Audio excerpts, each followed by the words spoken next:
Good afternoon, and welcome to our Lenten message.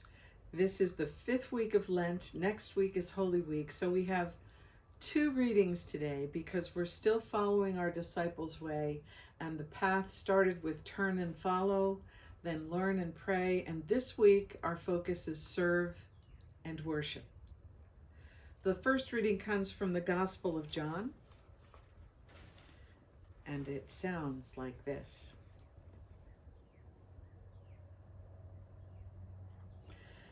Before the Passover celebration, Jesus knew that his hour had come to leave this world and return to his Father.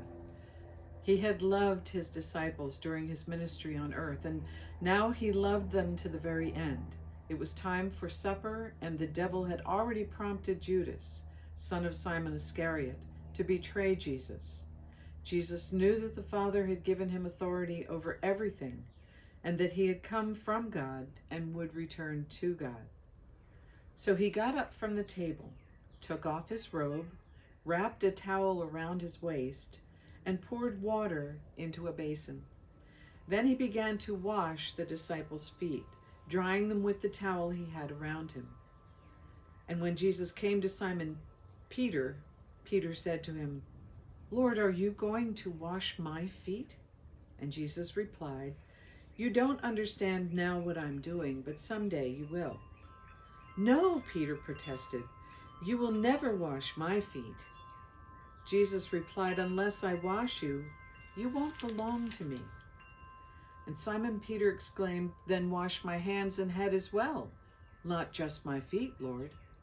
And Jesus replied, "A person who has bathed all over does not need to wash except for the feet to be entirely clean.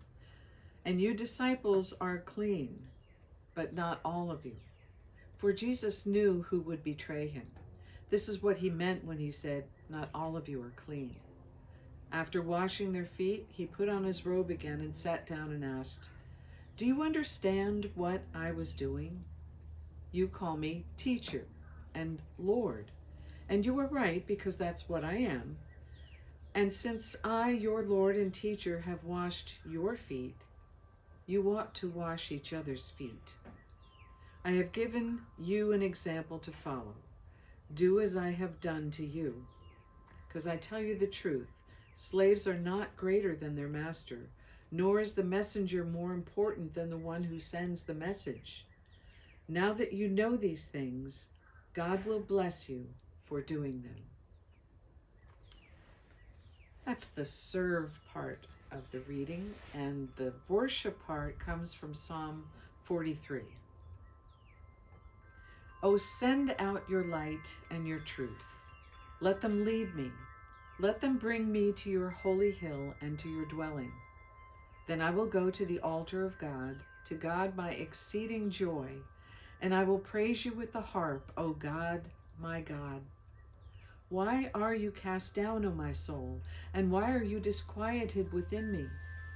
Hope in God, for I shall again praise him, my help and my God."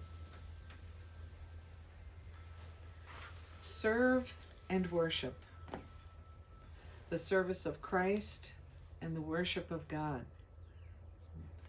2 pretty large tasks for us to do. So I want one word to oversee all of that: joy. Joyful service, joyful worship. You know, it's easy to serve and become disgruntled. It's easy to serve and get disheartened with, why am I doing all of this? What am I doing this for? Sometimes we become human doings instead of human beings because we're so busy serving. And we may even think that we're serving the Lord, or we're serving others, or we're in service to others. But without the joy, it's just kind of doldrums. It's just kind of work with no understanding of the value and the privilege to work and serve others. Dare I say, from the gospel reading when he says, I have loved you, that loving comes through with service. When we serve each other, we're actually loving each other. When we're loving each other, we're actually serving each other. And without the joy of the Lord behind all of that, it looks more like work than it does love or service. Which brings us to worshiping. And the worshiping part of our disciples' way also needs to bring with it joy. How often we get maybe bogged down in the service. Maybe I'm not happy with that song, or I don't like that particular reading, or the reader didn't read it the way I might have read it, or something else that bothers us in the service that takes away our focus from, oh my goodness, we have the privilege of coming before Him and worshiping God. Coming before Him and worshiping and giving thanks for all that we have. I look around this porch and outside this porch, and I am blown away with the beauty of things and the splendor of things, and that I've been given the privilege to live here. Worshiping in service in joy. That's our way these next 2 weeks, this week and Holy Week. Keeping the joy through the passion of Holy Week will be a challenge. Keeping the joy in all of our service, in all of our worship, is always a challenge. Keeping the joy as that impetus that keeps us going, that joy that we are His children, beloved, and we didn't have to do a thing to earn that love, to earn that grace. Let that be the guiding thought behind the joy.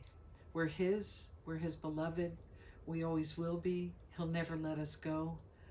So in our service and in our worship these next 2 weeks, let's keep that idea right in front so that our service is in joy, our worship is in joy as we follow Him. Thank you.